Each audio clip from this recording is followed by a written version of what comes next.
ঘড়িতে হয় সর্বোচ্চ 11:45-50, অথচ আপনার হুজুর আর এই মোতাওয়াল্লি এরা কিসের 11:50? ও 1:15-20 আজানি মারে, 1টার দিকে আজানি মারে আর 1:30টায় জামাত মেরে দেয়। মনে করছে যে ওয়াক্ত হলো ওর বাপের পৈতৃক সম্পত্তি। মুহাম্মদ সাল্লাল্লাহু আলাইহি ওয়াসাল্লাম কি বলছেন?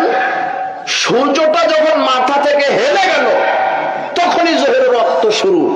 শেষ কখন এটাও বলে দিয়েছেন। শেষ কখন? যখন কোন বস্তুর ছায়া তার 1 গুণ হবে। সূর্যের ছায়ার 1 গুণ হলে যোহরের ওয়াক্ত শেষ। আর যখন যোহরের ওয়াক্ত শেষ হয় তখন এদেশের মানুষ যোহরের জামাত শুরু করে।